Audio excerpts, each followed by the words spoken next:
Presentación. ¿Quién soy? Lautaro Irú Fernando Landucci. 3 nombres.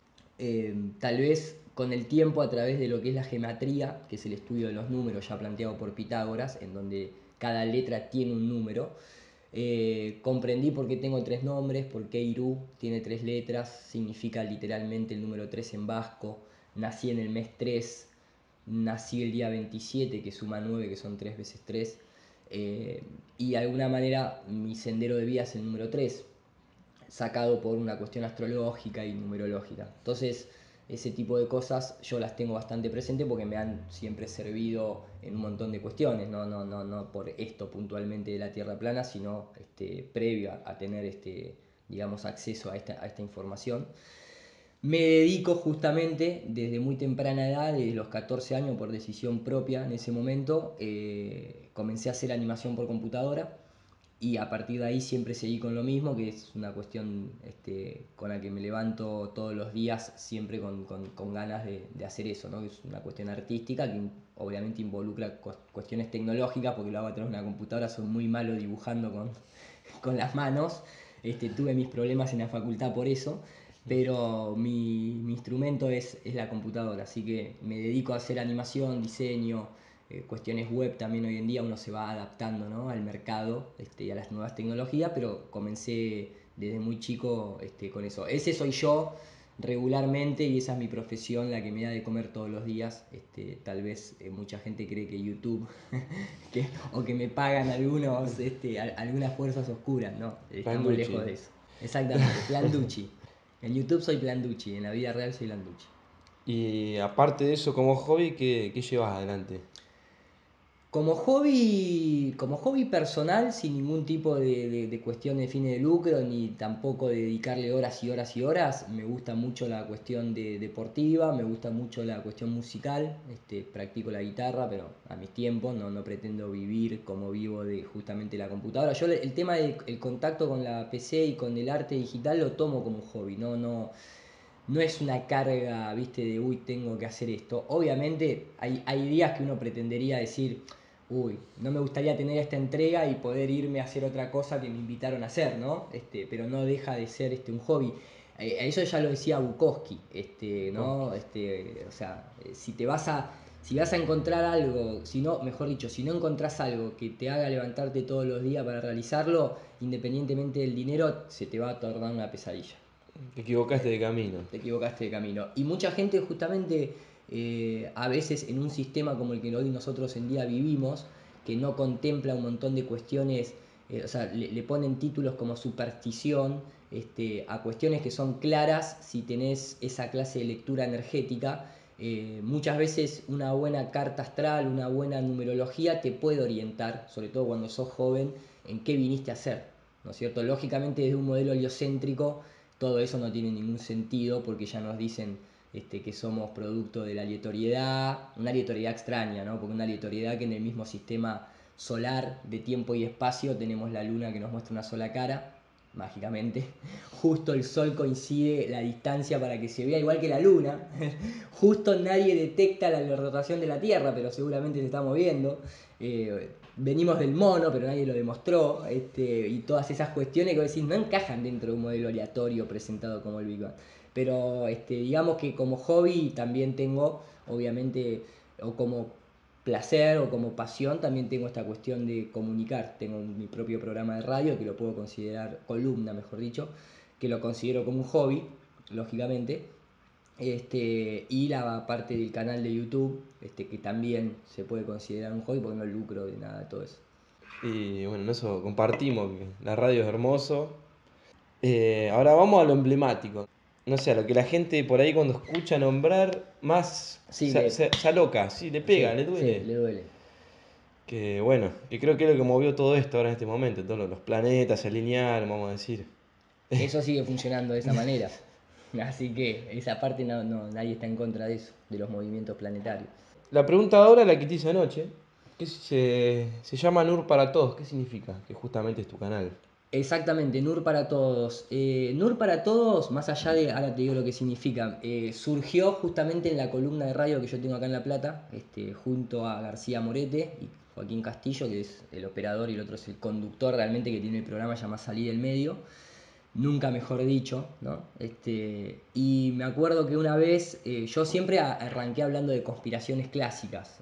Nunca pensé, es más, yo trataba a la NASA en realidad como una entidad que ocultaba las cosas, no que mentía al nivel que hoy en día se ve que miente, ¿no? O sea, siempre uno trataba de decir, no, porque la NASA tiene proyectos paralelos en donde hay gente ya viviendo en Marte y nos vienen a decir ahora que en realidad se encontró agua. O no, en realidad la luna se fue, pero no quieren mostrar el lado oscuro porque había bases alienígenas. Entonces te vas dando cuenta que Que por todo eso eso. fueron, no, no que... Exactamente, y después escuchás a los astronautas que comentan, claro, cuando también te metes en la conspiración y empezás a ver los documentos del Blue Beam, ¿no? Que en su primera línea dice NASA Blue Beam Project, ahí empezás a entender que es todo una propaganda alienígena. Pero digamos como que arranca en la radio, en un momento estábamos haciendo un chiste con el nuevo gobierno de Macri en sus comienzos, que empezaba a aumentar todos los impuestos, sobre todo el de la electricidad, y justamente como la palabra Nur significa luz en árabe, en un momento el conductor, ahí todavía tenía el canal de YouTube, pero se llamaba como se llamaba mi fanpage, que es Anti-Illuminati La Plata. Y ahí el conductor hace el chiste de, al final, bueno, no vamos a poder pagar ni la luz, así que vamos, o sea, NUR para todos, ¿no? Como diciendo luz para todos, haciendo también un poco de gracia con la frase, con el eslogan del gobierno anterior, todos y todas. Y ahí como que quedó NUR para todos. Ahora, yo también la tomé porque NUR significa en árabe luz, es la palabra luz, como Irú significa el número 3 en vasco, pero además tiene una connotación bastante más profunda, que es la palabra Nor o Nur viene de norte, que significa la luz de arriba. El norte, para lo que es dentro de este plano de existencia, es en realidad donde es el centro del planeta.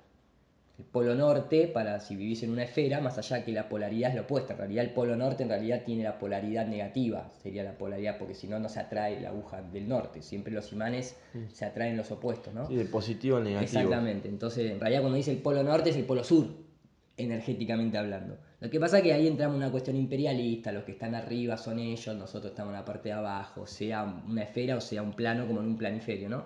Pero Explicándolo, digamos, en el modelo de la Tierra plana hay un solo norte hay un centro, que es el centro. exactamente. Que en el Y lo que es, heliocéntrico hay dos polos. exactamente, o sea, los polos dentro de la Tierra plana son considerados fuentes de energía, también como en el modelo heliocéntrico, pero no por una cuestión de que la forma sea una esfera y haya un núcleo, sino que son por propiedades magnéticas que se pueden evidenciar a través de las auroras boreales, de todo lo que es el mundo es eléctrico, nuestro sistema es eléctrico, la atmósfera, los rayos, vos mismo cuando te morís te reviven con un electroshock, porque todo es eléctrico. La luz del sol es eléctrica, por eso tiene ese color blanco.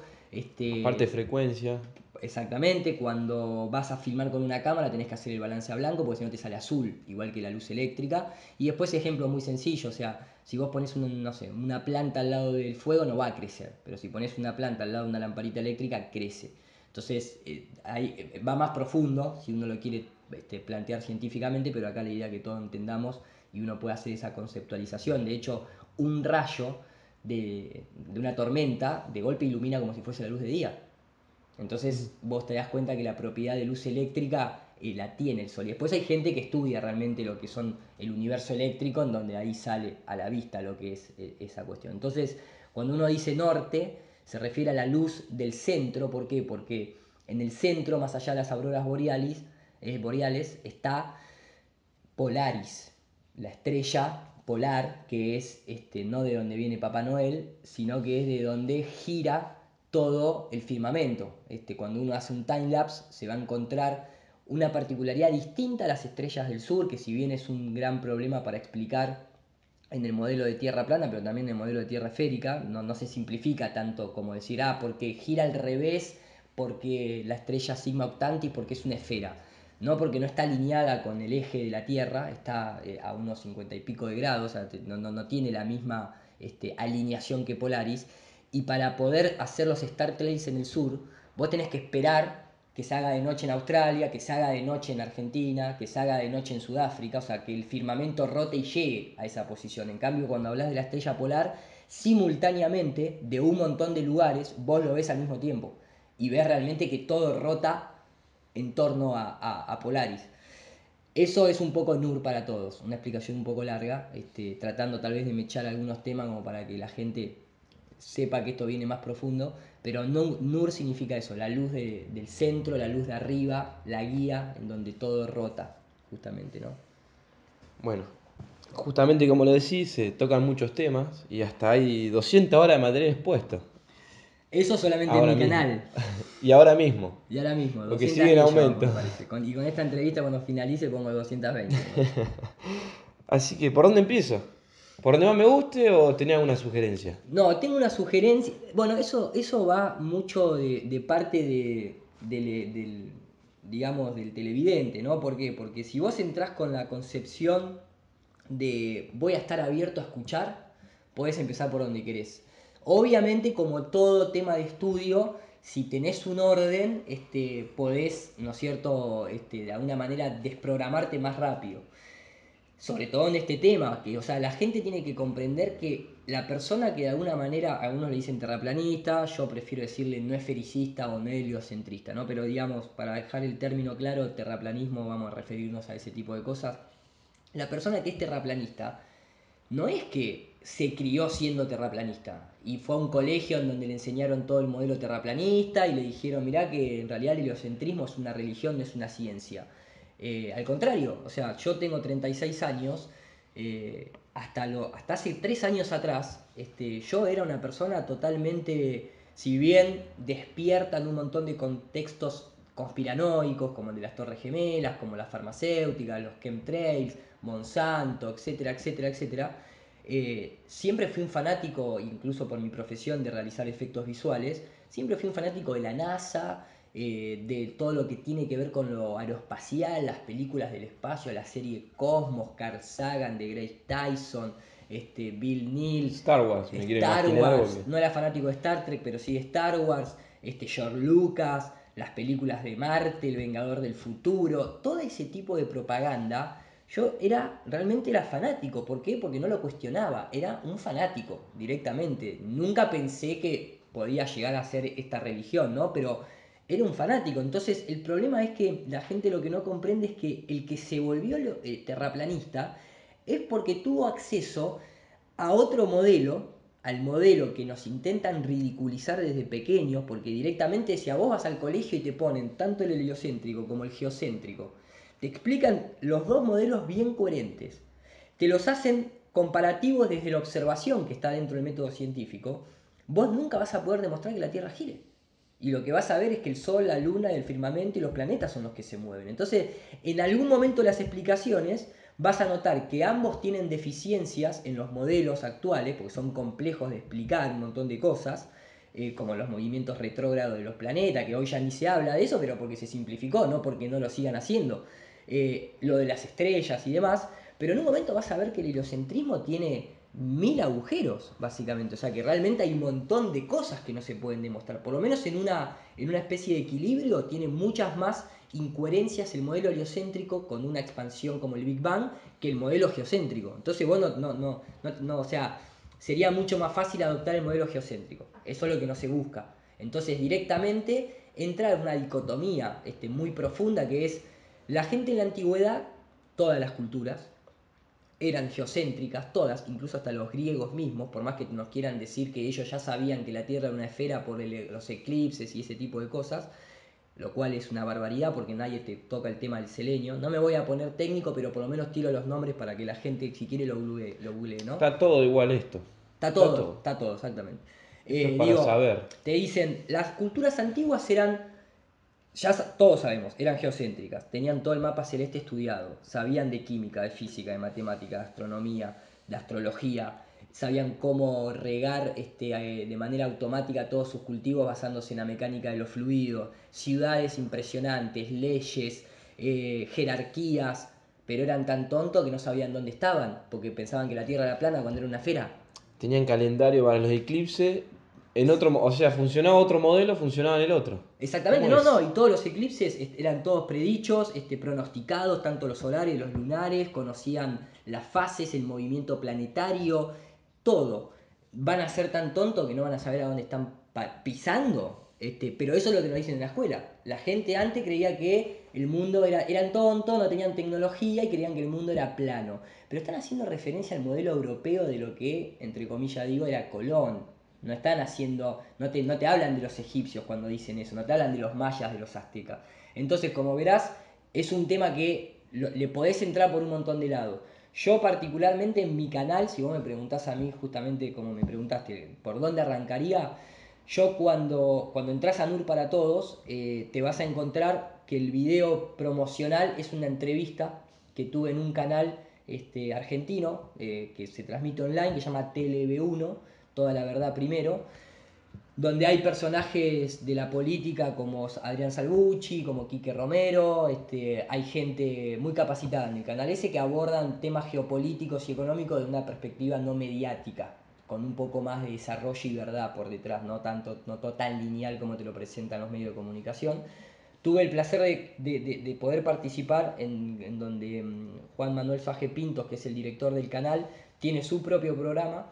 Me hizo una entrevista, yo la dividí en 3 bloques, la ordené y es como un caminito guiado, bien fundamentado, ordenado, con evidencia histórica, empírica, científica, algunos planteos lógicamente personales porque no se pueden explicar bajo la ciencia regular, que tiene que ver con cuestiones espirituales, porque también está metido este tema acá adentro, y es como la mejor guía como para introducirte en el tema, para mí por lo menos. Hoy en día lleva 120.000 vistas, que no es mucho, pero para este tema sí, para este tema es mucho, y está bastante ordenado. Por ahí comenzaría yo. Y después lo que es categoría Blue Beam, por ejemplo, Lo que también... sí, es ¿Sí? interesante esa. Eso es un documento oficial de la ONU, no es una teoría o no es ninguna cuestión, viste, sacada de un libro de ciencia ficción. No Es un hay- documento oficial de 1942. o sea, que no hicieron 10 videos más o menos de 6 horas cada uno, sin sentido.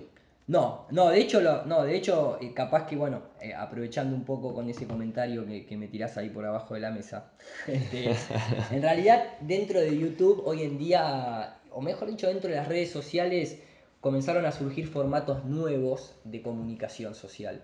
Entonces, yo de hecho no pertenecía, no los conocía, nada por el estilo, ¿no? Pero digamos, uno tiene lo que es dentro del... Si vos entrás por lo menos a mi canal de YouTube, vos te vas a encontrar con algunos videos cortos, puntuales, de tal vez alguna noticia local que surgió algún día, como la NASA encontró 145 planetas de un solo saque, así está presentado, todas imágenes digitales, lógicamente, y demás.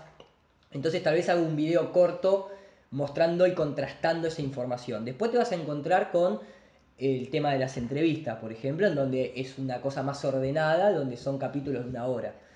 Después te vas a encontrar con series, como es la que vos mencionás, la serie Blue Bean, que no duran 6 horas, son de 1 hora 20, 1 hora y media, a modo de un capítulo de cualquier serie. Tal vez obviamente no con la producción de una serie, porque es más que nada una cuestión de análisis personal. Y después sí tenés algo que se demanda mucho dentro de YouTube, que es lo que se llama un directo o un hangout, que sería como colgarse, y justamente de ahí, ¿no? Colgarse a hablar, en donde vos tenés una participación en tiempo real con la gente que te sigue, te chatea, le contestás, te hacen preguntas, y eso sí deriva en 4 horas si uno tiene ganas. Mínimo no hay ningún hangout que dure menos de 2 horas en ningún canal de YouTube porque la gente quiere participar y vos tenés que responder y no vas a responder 4 preguntas. Entonces, mínimo te va a durar 2 horas, te puede durar como tengo yo algunos de 6 horas, lógicamente, pero hoy en día existe la pausa. Y YouTube te reconoce dónde lo dejaste y te lo vuelve a poner en la misma posición cuando lo volvés a abrir. O sea, no hay por qué impacientarse con el tema de la duración, básicamente. No, obvio que no. Sí, tenías razón con lo que decía el comentario, pero en realidad venía por otros videos que se ven de 6 horas, por ahí asustan. Pero cuando te colgás, como decimos, te ¿Sabés colgás. cuál es el tema? Por lo menos así lo arranqué al principio, cuando no tenía mi propio canal de YouTube y me invitaban a hablar a otros. Es que si vos Ahora, hoy en día ya pasaron 3 años desde que resurgió este tema. Entonces hay un montón de información, hay un montón de videos cortos que van tocando los temas puntuales, qué es la gravedad, cómo se explica el efecto Coriolis, qué pasa con las estrellas, por qué el Sol se pone en el horizonte y se corta, bla, bla, bla, bla. Pero al principio no estaban todos esos videos, menos en el habla hispana. Entonces, si vos hacías un video corto, la gente te acusaba de desinformador porque no terminabas tal vez de explicar un concepto bien profundo, desde todas las aristas posibles para explicar por qué se produce, por ejemplo, lo de que el horizonte corte las imágenes, ¿no? Como es el sol, la luna o el propio barquito cuando desaparece. Entonces, si vos no te tomabas el tiempo para explicar eso, la gente te terminaba de alguna manera riéndote en la cara. Ahora, cuando vos se lo explicás todo, no tienen excusa. O sea, yo te estoy mostrando de un aspecto científico, físico, bajo el método científico, por qué sucede eso. Eh, si vos veniste acá a querer que te expliquen 500 años de engaño, desde que aparece Galileo, Kepler, Copérnico, Gauss, Faraday, Cavendish, Newton, ¿querés que te lo expliquen en 10 minutos? No se puede. Tomate el tiempo. Vos naciste en un sistema occidental, heliocéntrico, bajo el Imperio Romano, en el que desde que tenés 4 años hasta que tenés 25 te enseñan un modelo. Estuviste 21 años con el mismo modelo. ¿Lo querés desaprender en 15 minutos? No, no se puede. Y eso también es justamente una tarea que tiene que tener el lector o el televidente o depende del formato, no en este caso radio escucha. Eso queda a cada uno. Obvio, el material audiovisual es lo que más ayuda. Es lo que más ayuda porque también así fuimos adoctrinados bajo lo que es las imágenes. Entonces la única forma de sacar un clavo en este caso es con otro clavo. Mucha gente, a mí me ha pasado, yo me terminé de desprogramar, no de explicar todo lo demás en cuanto a los eclipses, porque en ese momento no lo sabía. Pero a mí me terminó de hacer un clic en la cabeza cuando logré ver las imágenes hechas con cámaras de altitud, que es cuando se vibra un globo con helio, se tira a 40 kilómetros de altura, ya debería haber una curvatura tremenda, se ve plano el horizonte. Ahí fue cuando pude reemplazar mentalmente la imagen con la que fui adoctrinado desde pequeño, que me mostraban en los documentales de la NASA, que era una esfera. Porque el tema es, bueno, si la Tierra no es una esfera, ¿cómo es? ¿Cómo es el horizonte? ¿Cómo son los tamaños? ¿Cómo es que es plana? Entonces cuando vos ves la imagen esa, te desprograma. Porque ahí ya tenés una comparativa. Después está la lente GoPro y demás, ¿no? Pero recordemos a la gente, o sea, cualquier persona que está escuchando esto ahora, si yo le digo cuál es la fórmula o a qué altura tenés que elevarte para ver la curvatura de la Tierra, ni siquiera nos las enseñan a calcular en el colegio. Te enseñan un montón de cálculo para un montón de cosas, menos para eso. Entonces, cuando vos haces la matemática para una esfera de 12.000 kilómetros de diámetro, redondeando, te das cuenta que matemáticamente, cuando vos te elevás 20 kilómetros, que es el doble de un avión comercial, vos claramente tenés que ver el horizonte curvo. Cuando ves un globo a 40 kilómetros de altura y no ves la curva, entonces ahí matemáticamente hay un grave problema y eso lo empezaron a hacer ingenieros ahora en la actualidad y entonces por eso surgió esta locura. No es que la gente se volvió terraplanista porque un día se levantó y dijo voy a plantear lo más absurdo que hay en el mundo. Al contrario, porque la evidencia lo demuestra. Después entras en un montón de grados de confusión y de planteo y vas a tener que contrastar todo el tiempo con la información que te presta la NASA. Pero si vos como ejercicio decís, demostrarme que la Tierra es una esfera sin recurrir al gobierno, a los militares y a las agencias espaciales. Ahí se te va a complicar, ¿eh? Tenés que tirar un globo. Tenés que tirar un globo y se te va a complicar explicar por qué el horizonte se ve plano a 40 kilómetros. Incluso la NASA en varios de sus misiones STS se ve recto a los 100 kilómetros de altura. Entonces eso no podría suceder. Bueno, ¿y cómo empezaste entonces con esto? Con el Eh, terraplanismo, digámosle. Digámosle, ¿no? Qué locura. Arranqué, en realidad, eh, cuando hace 3 años tuve una operación de rodilla, quedé justamente inhabilitado por 10 días, no podía volver a caminar, no podía volver a mi trabajo, entonces lo que hice fue traer mi trabajo a mi casa, básicamente, ¿no? Si no, no como. Así que me traje la computadora a mi pieza, nada, la puse ahí en la cama, con dos caballetes para poder trabajar, pero claro, o sea, estar tantas horas, en algún momento abrís el Facebook. Y Sí, te además porque yo ya distraes. estaba tal cual, o sea, te lleva a eso, pero además yo ya estaba siempre con el tema de la radio. Entonces eso me implicaba todas las semanas eh, tener que buscar material para presentar después la columna de radio que arrancó siendo de 15 minutos, al poco tiempo pasó a ser una columna de 1 hora. Entonces te lleva tiempo, más allá de que en la radio es un formato más entretenido tal vez, ¿viste? Porque va a las 2 de la tarde, entonces lo presentás de otra manera la información, te lleva tiempo hacer una columna de 1 hora. Entonces, estaba justamente buscando material. Yo ya tenía la fanpage en ese momento de Antiluminati La Plata en Facebook, no tenía canal de YouTube, pero lo tenía con unos 6.000, 7.000 likes, digamos, seguidores. Entonces, bueno, nada, también me aprovechaba a contestar mensajes, no sé qué, no sé cuánto. Y muchas veces pasé esos videos que te dicen la Tierra no gira. Viste, narrado con voz electrónica. Y después también leí muchas noticias oficiales que te decían la Tierra gira más rápido. Y los días ahora duran 18 horas, los científicos dicen. ¿Viste? Entonces, Sí, como que siempre todo eso me pareció medio pseudociencia, porque está bien el planteo, pero eso, para mí los días duraban lo mismo, o sea, tomando la medida, me tomé el trabajo de medir, ¿viste? Y demás, y duraban lo mismo, o sea, ni la Tierra, o sea, ni la Tierra parecía estar quieta, porque en ese momento no conocía todos los experimentos que se habían demostrado, ni el día duraba menos horas, duraba lo que tenía que durar en el momento del año en el que uno estaba. comprobabas, digamos, lo que estabas compartiendo, lo que estabas comunicando, lo comprobabas. Claro, exactamente. Trataba por lo menos de plantear la noticia, decir, che, mirá, salió esta noticia en Infobae, los científicos dicen que ahora el día dura 16 horas, pero yo no lo veo de esa manera. Pero bueno, eso es lo que Pero es dicen. Infobae, ¿viste? Tampoco un No, medio... obviamente, no, pero Infobae lo sacaba de otro y ese otro de otro y todo terminaba donde? En la NASA, básicamente. Lo que pasa es que después se replican las noticias y bueno, o en alguna revista de ciencia, o siempre venía de ese perfil. Infobae lo veía porque estoy suscripto en Facebook, entonces nada, veía la noticia que estaba dentro del área de ciencia de Infobae, básicamente, ¿no? Tecnológico también, aparte de un Tecnológico. medio serio, digámosle. Y, o sea, es oficial. Más Claro. allá de ser serio o no, es oficial. Entonces lo oficial siempre se lo ve como algo serio, independientemente que uno esté o no de acuerdo con la información. Entonces venía siempre con ese tema, con ese tipo de noticias, pero en una lo que vi que me llamó mucho la atención fue una nota que decía los satélites no existen. Entonces digo, ¿cómo no van a existir los satélites? Yo en mi profesión he trabajado para History Channel y he tenido que desarrollar visualmente satélites. Y para eso entraba y me fijaba cómo era un diseño de un satélite y lo modelábamos en 3D, ¿viste? Y toda la movida y cómo era la órbita para tratar de hacer la animación de la misma manera y no sé qué y no sé cuánto. Y claro, la nota Creabas la pieza gráfica para utilizarla en tu trabajo, que en es mi trabajo, efectos que, exacto, visuales. y después entregar el producto que podía ser algo comercial o podía ser una explicación, como en el History Channel, una explicación científica de cómo funcionaban los satélites. ¿No? La explicación era digital, obviamente, pero en ese momento vos no planteás que es digital porque puede ser que no exista ningún satélite. Pero es interesante que te hagan hacer el trabajo también, Sí, que no lo totalmente. tengan.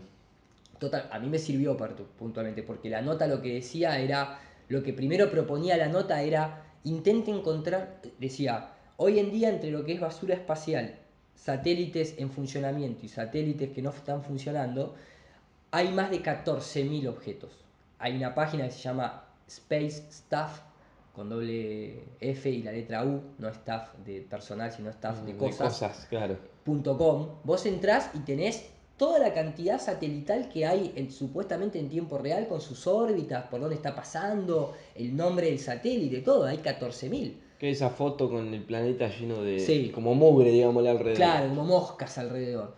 Obviamente sí, los satélites tienen un tamaño, el planeta Tierra supuestamente es muy grande, entonces vos tenés que contemplar eso que no va a estar uno al lado del otro. Pero el punto es que cuando vos googleás imágenes reales de un satélite en órbita, no aparece ni una directamente. Son todas hechas. Son todas digitales como las que yo hacía. Eso me llamó la atención. Después la nota proponía googlear imágenes de la Tierra vista desde afuera. Tampoco hay ninguna, son todas composiciones digitales. Después te terminás enterando que la propia NASA dice esto es una composición digital. O sea, hay fotos, pero están hechas por computadora. No hay fotos. Si es una hecho por Es, computadora es digámoslo, una imagen. O sea, no hay que exactamente. confundir el término fotografía con imagen. Ajá. Imagen es de imaginación, de una interpretación artística. Fotografía es otra cosa, que es una evidencia, digamos, más real, porque es una fotografía. Está procesada también. Pero está Pero procesada también. no hay una foto RAW, digámosle. No hay una imagen, ni una foto, ni una evidencia raw, o sea, cruda, en tiempo real, Claro. hoy en el 2017, del planeta viéndose desde afuera. Una foto RAW es una foto tomada con una cámara sin procesado, sin procesar. Exactamente. De hecho, Es- vos te bajás las imágenes oficiales de la NASA y no tiene la información raw. De dónde está sacada. O sea, te ponen los típicos datos de la hora, pero no te ponen dónde está la localización sacada de la foto. Entonces decís, ¿por qué la NASA anula ese tipo de información? Y claro. después la gente tiende, y yo hago efectos visuales hace más de 20 años, la gente confunde porque dice, no, porque en la época que se viajó a la Luna no había composición digital. Es verdad, no había composición digital, pero había composición analógica.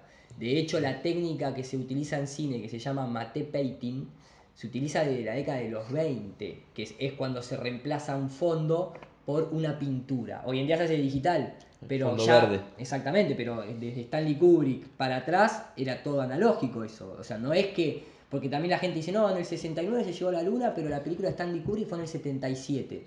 Pero vamos a una realidad, Disney no tenía tampoco procesamiento digital y podía lograr que un dibujo se mueva al fondo, Todo. por todo ese trabajo analógico que vos nombrás. Exactamente, exactamente, ¿no? Y de hecho, la gente lo que tiene que entender es, no, no se puede explicar por radio, una imagen lo solucionaría mucho más, pero ya en 1892 se presenta la primer patente que era un simulador de tierra esférica. O sea, era un objeto bastante grande de modo esférico que vos lo que hacías era pintarlo con la disposición de las masas continentales y ese objeto lo podías hacer girar. Era un planeta Tierra gigante, un globo gigante, Sí, tipo como si fuese pintado. de madera, bien pulido, digamos, y pintado. Eso mismo hizo Walt Disney con la luna. Y eso mismo se utilizó, y eso lo pueden googlear y lo van a encontrar, en la misión Gemini 4. La NASA mismo utiliza el método ese de la bola y de pintar, están ahí los ingenieros y los artistas pintando la bola. En ese momento te la muestran todavía sin las nubes. Entonces a lo que voy es, las imágenes antiguas, o sea, eran más reales que las imágenes actuales hechas por ordenador. ¿Por qué? Porque eran objetos reales fotografiados. Entonces no tenías que lidiar con toda la complejidad de la iluminación digital, que hoy en día, recién ahora, comienza a ser un poco más realista. Pero en esa época era imposible, en la década de los 90 y principios de los 2000 te dabas cuenta enseguida si la imagen era o no digital. Entonces en esa época, ¿qué hacían? Agarraban el Skylab, que es la estación espacial rusa, por ejemplo, o la norteamericana, la Mir es la rusa, la Skylab es la norteamericana de esa época, y los hacían en maqueta, en miniatura, en la escala 1:10, por ejemplo, 1:20, y los fotografiaban. Entonces vos lo veías real, ¿por qué? Porque ponían una luz puntual que simulaba la luz del sol, proyectaba una sola sombra, estaba muy bien pintado, como se hace hoy en día, como hacían los dinosaurios en la época de los 20, que eran todos bichitos, los hacían mover con alambre, bueno, mejor hecho, pero cuando lo ves hoy en día, te das cuenta que era toda una manipulación total. El que conoce se da cuenta El que que conoce se da cuenta. perdón, ¿Cómo? materia, qué tipo de técnica usaban. Exactamente, el stop motion y eso. Entonces, yo cuando entré a esa nota, fui viendo eso, tenía mi propia experiencia para ir contrastando, y lo que la nota te terminaba planteando era que los satélites no es que no existían como objetos fabricados. ¿Sí? Los ingenieros lo fabrican, lo prueban en tierra, pero lo que no existía era que estén dando vueltas a la Tierra en una órbita elíptica geosincrónica a 38.000 kilómetros de distancia, o los de baja órbita. Esa parte es la que no existe. Eso está colgado en globos aerostáticos. Y después o sea, después el resto te das cuenta que todo lo que es telecomunicaciones funciona con rebote de onda, con ondas electromagnéticas, antenas, estación punto a punto, rebote troposférico, fibra óptica, y ahí empezás ¿no? a unir todas estas piezas de realidad, de sistemas reales, que van muy lejos de la fantasía de que un satélite, cuando salís acá de la ruta, te quedás sin señal de GPS cuando querés ir de Córdoba hasta Buenos Aires, tener 7 interrupciones en el trayecto, porque no hay antenas cercanas, ¿me entendés? Entonces, bueno, es un tema largo, profundo, pero que quede claro, los satélites se construyen, los satélites existen, pero se cuelgan en globos aerostáticos, y hoy en día es lo que se encuentra que se caen, salen las noticias, y así entré a este tema. Pero ¿por qué crees que en pleno siglo XXI se habla de Tierra plana en los medios? Creo que justamente se habla en pleno siglo XXI porque lo que te vas dando cuenta es que, claro, cuando toda esta mentira del globo arranca, la gente desconoce cosas puntuales. Por ejemplo, si yo pregunto quién creó la teoría del Big Bang, a mucha gente en este momento no sabe responderla. Otro van a pensar que tal vez fue Einstein. Otro directamente no saben quién, pero pensarás un científico. Alguno que ve algún documental dirá que es Stephen Hawking. Que conoce un poquito más. Que conoce, pero no la creó. Stephen No. Hawking es un analista, un teórico de esa teoría. La realidad es que la creó George Lamet, una persona religiosa, un jesuita, en el que toma la Biblia y la creación del Génesis y de ahí desarrolla la teoría del Big Bang. Y vos decís, pero qué sospechoso que un religioso, ¿por qué no te dicen eso? Después te das cuenta que ese mismo jesuita es el que, lo pueden encontrar en fotografías, está al lado de Albert Einstein e instruyó a Albert Einstein. Y después también ese mismo jesuita es el que plantea toda una teoría de lo que llama el mundo del átomo, en donde cuando uno empieza a estudiar la simbología de Atom, representa el dios Sol, y por algo nos metieron en el modelo heliocéntrico, o sea, nos están haciendo darle vueltas a su dios, entre comillas, que es el culto solar que está presente en todas las religiones, por lo menos en las actuales. Entonces, el tema es como que cuando vos te empezás a instruir de todo esto, vos ves que hace 500 años atrás, todos los científicos como Newton, Atom, el nuevo Sol, como Kepler, como todos estos tipos de personajes, en realidad no tenían dinero en su momento para financiarse ellos mismos. Entonces, ¿quién los financiaba? La propia iglesia. Copérnico era un jesuita, Pero Galileo también. Si a Copérnico lo persigue la Iglesia A Católica. Galileo lo persigue la iglesia. A Galileo A Galilei, Galileo. tenés razón. A Copérnico viene primero. después. Después Copérnico viene después. Después viene Kepler, después viene Newton, después viene Cavendish. Pero digamos que el que se pone a buscar se va a encontrar con que en realidad Galileo, ¿no? Ahí con la escuadra, el compás, la manito adentro del saco, hay mucha masonería metido en todo esto porque fueron ellos los que crearon el modelo heliocéntrico actual. El padre lo quería sacar de la orden jesuita porque no quería que participara y él decidió quedarse y por eso no lo mataron nada por el estilo.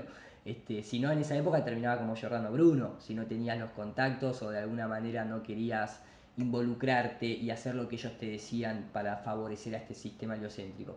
Y después lo que sucede es siempre una huella muy marcada. Todos los escritos de estos grandes científicos siempre se publican después de que ellos mueren. Exactamente. Como para que no puedan rebatir nada, o no hablen, o no digan, no, en realidad mi teoría iba por otro lado y se desvió, esto que están publicando no es lo que yo dije, ¿no? Eso también es muy sospechoso. En el plano de la realidad, el que estudia la familia Fornese, la familia Orsini, la familia Medici, se van a dar cuenta que ellos son los financistas del heliocentrismo, hasta incluso el propio Albert Einstein, la familia Walford. Y cuando vos lo estudias, además que te plantean que lo plantea después de muerto, es que, ¿por qué lo dicen? Te dicen que en realidad era porque si lo mostraba y contaba lo que él quería decir, lo iban a matar. Y siempre es la primera. Es la primera, exactamente. Y lo que te dicen también es que esas personas eran religiosas porque en ese momento el que no era religioso entonces no era... Pero hoy en día es lo mismo.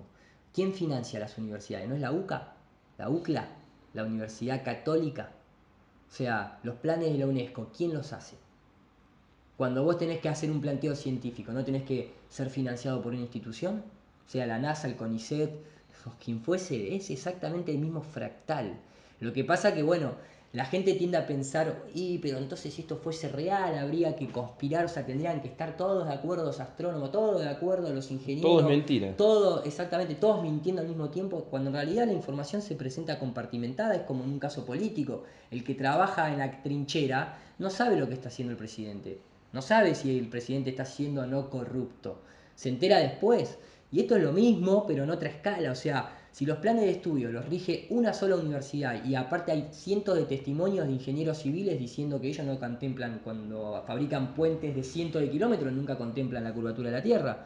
Hay agrimensores que te dicen, no, nosotros usamos estos aparatos para medir, pero nunca contemplamos la curvatura de la Tierra. Pilotos de avión que te dicen, no, hay gente no que dice que el avión es el avión igual. sean o no terraplanistas, o sea, desde la pero propia eso vocación, cuando más se por les un pregunta, efecto. en ningún momento de sus cálculos se llama aeroplano. contemplan. Te lo enseñan, sí, te lo enseñan, pero queda ahí al margen. Vos no lo utilizás más. Hay gente que dice que el avión es el avión igual, te voy a hacer un hincapié ahí. Pero eso más por El un aeroplano, efecto. dice usted, maestro, por algo se llama aeroplano. Uno ve en ángulo. Por eso Sí. pareciera que hay un círculo, pero no es curvatura eso. Eso es un círculo, exactamente. Cuando vos entras a estudiar lo que es la física óptica, cualquier dispositivo óptico, sea biológico o sea artificial, tiene un límite. un límite que está basado en lo que se llama el ángulo de resolución. Entonces, es un ángulo, o sea, a vos en la óptica te llega un momento en el que el ángulo se cierra tanto que no te entra más luz, por más que la pupila se te dilate o abras el diafragma al máximo. No entra más luz por una cuestión de resolución angular. Eso da como resultado, te lo dice la propia física óptica, da como resultado una imagen circular. Por eso cuando vos estás, por ejemplo, en mar abierto, llega un momento que no ves más, pero a vos te da la sensación de que estás en un círculo. ¿Por qué? Porque las lentes, sea telescopio, cámara de foto, binocular o el ojo, tiene una lente cóncava y una lente convexa, pero la última de las lentes es justamente cóncava, ¿sí? Como si fuese una semiesfera. Entonces la luz que penetra por ahí, depende por el ángulo que entra, cuando se imprime en el plano de la película o de la retina del ojo, digamos que te va a dar la sensación de un círculo, porque de donde entró la luz entra en distintos ángulos que son una media esfera, por así decirlo. Entonces la imagen resultante siempre es circular, distinto que sea una curvatura. Entonces, si vos tenés un día muy claro y estás a una elevación muy alta, como se ven en algunos de los videos de los globos aerostáticos, vaya un momento que no hay más resolución angular, o sea, no podés ver la Tierra, vos no te podés plantar a esa altura y pretender ver desde Argentina hasta España porque la Tierra sea plana, porque a ese fenómeno óptico vos le tenés que sumar las propiedades de perspectiva en un punto de fuga. Entonces cualquier persona que se para en un pasillo lo suficientemente largo va a notar que el techo baja, que el piso sube y que las paredes se achican en un punto de fuga. Imagínate eso a nivel la Tierra y el cielo se juntan, algo que no tendría que pasar en una curva, como el horizonte va a subir a la vista de los ojos.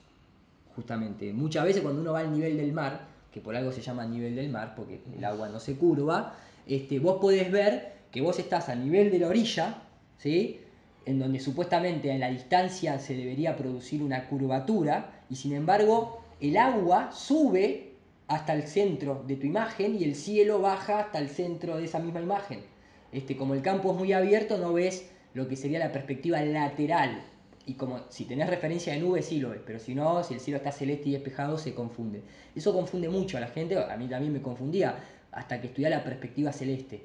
La combinás con la perspectiva terrenal, le pones los fenómenos ópticos encima y a eso le sumás todos los fenómenos atmosféricos, en donde muchas veces uno escucha en la radio visibilidad atmosférica 8 kilómetros. Chau, ¿cómo pretendés ver de acá a Madrid? Es imposible. 20 kilómetros creo que es el máximo, ¿no? Que dicen siempre. Y a ojo pelado, con una muy buena vista, en un día muy despejado, a nivel del suelo, el ojo humano ve más o menos 5 kilómetros al horizonte nada más, con claridad. Después de ese ya hay un límite de resolución angular y no ves. Entonces yo si estoy en un avión, por más que esté a 20 kilómetros de altura, voy a ver en círculo, pero no, puede ser circular, pero no una esfera, no es una pelota. Exactamente. No es una pelota, no es una esfera, no hay curvatura hacia los laterales. De un avión tenés que tener cuidado porque el plexiglas de la ventanilla, en una pequeña parte, la imagen se curva, pero no tendría sentido que eso fuese la curvatura, porque si movés la cabeza ves que Sí, la sí. curvatura cambia. Pero mucha gente se confunde diciendo, yo vi la curvatura de un avión, no estás viendo a través de un plexiglas. Aparte los aviones, por ejemplo, los comerciales no tienen doble ventana, por ahí puede haber Exactamente. varias Sí, hay distorsiones. aire plástico y todo eso, más lo que está afuera, más la presión atmosférica, las condiciones climáticas, etcétera, etcétera, te pueden hacer confundir. Por eso lo mejor es ver las cámaras de altitud con cámaras rectilineares y ahí te das cuenta. No con lentes GoPro, obviamente. Bueno, todavía es increíble que hablen de esto en los medios, igual. Bueno, esa era la Venía de pregunta, ahí. pero exactamente, pero a lo que voy es, hoy en día se habla, ¿sabes por qué? Porque para defender el modelo heliocéntrico, que hay que defenderlo, supuestamente la verdad se defiende por sí sola, empezás a tener un montón de explicaciones alternativas para demostrar el geocéntrico.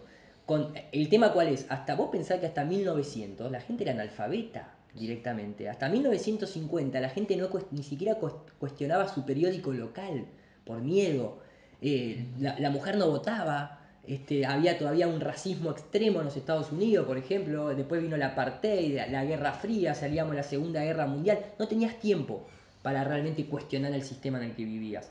Hoy en día la tecnología se facilitó tanto que hoy en día justamente una persona puede agarrar un globo, inflarlo con helio, poner una cámara GoPro y una cámara rectilineal al lado, mandarlo a 40 kilómetros y sacarse la duda por uno mismo. Y cuando vos ves que eso te da recto, ahí empieza el problema. Entonces, hoy en día se tiene que hablar de esto porque el que es científico, que es distinto a tener un título, el que es científico desde el punto de decir yo cuestiono el entorno en el que me encuentro. Después si sos ingeniero, químico, lo que fuese, eso es un título, simplemente eso es un doctorado, una licenciatura. Pero el que es científico y dice voy a cuestionar mi entorno, voy a cuestionar el sistema en el que vivo porque hay cosas que no me cierran, con la tecnología actual te encontrás que el heliocentrismo es una religión. Y entonces es inevitable que la persona que despierta eso se la quiera comunicar al lado y el al lado al lado y el al lado al lado. Y llega un momento que los medios de comunicación tienen que abordarlo. ¿Por qué? Porque están controlados por el mismo sistema que nos metió en la cabeza el heliocentrismo. Entonces, cada cambio de paradigma pasa por esas tres fases. Primero es negado, después es ridiculizado y después es perseguido. Y ahora se entró, ya no lo pueden negar. ¿Por qué? Porque las evidencias científicas son innegables. Cuando vos utilizás el mismo lenguaje que utiliza la ciencia oficial, no podés negarlo. Y hablo de las cuestiones matemáticas, físicas, etc. Entonces, ¿ahora qué hacen los medios? Pasan a la ridiculización. Todavía hay gente que cree que la Tierra es plana. ¿Dónde está la tortuga? ¿Viste? Y vos le decís a una persona, escucha, ¿vos sos astrónomo? Sí. Bueno, primero que astrónomo significa astronomía, significa nombramiento de las estrellas. El que estudia las estrellas es la astrología. Que sabe lo mismo que sabe un astrónomo, sin contar toda la parte de la NASA y todo lo que es esos cálculos fantasiosos. Pero a lo que voy es, vos le decís a un astrónomo, escúchame, ¿vos conocés la constelación de Cáncer? Sí. ¿Y ves un cangrejo ahí arriba? Porque yo veo 4 puntos de luz. ¿A dónde está el cangrejo? ¿A dónde está el cordero en la constelación de Aries? Entonces no me vengas con la tortuga, porque si vos no entendés que la tortuga solamente es el modelo de cosmología hindú, los mayas tenían otro modelo, los egipcios otro, la tortuga refiere a la quietud y a la navegación por el éter. Los elefantes refieren a la firmeza, a los pilares. No tiene nada que ver y te estás olvidando completar el modelo hinduista incluso, que es una serpiente que se muerde la cola, que refiere a las auroras boreales, porque el que ve la aurora boreal se va a dar cuenta que se mueve como una serpiente y es color verde como una serpiente y es la energía que impregna todo el plano este de existencia. Entonces, por lo menos antes de ridiculizar, analizar tu propio paradigma, donde vos estás viendo un cangrejo, una balanza en Libra, y son 4 puntos de luz, y sabés que todos los modelos tienen interpretaciones artísticas para poder contar una historia de una mejor manera, simplemente, ¿no? Entonces, por eso creo que se está hablando en los medios de comunicación, es inevitable ya.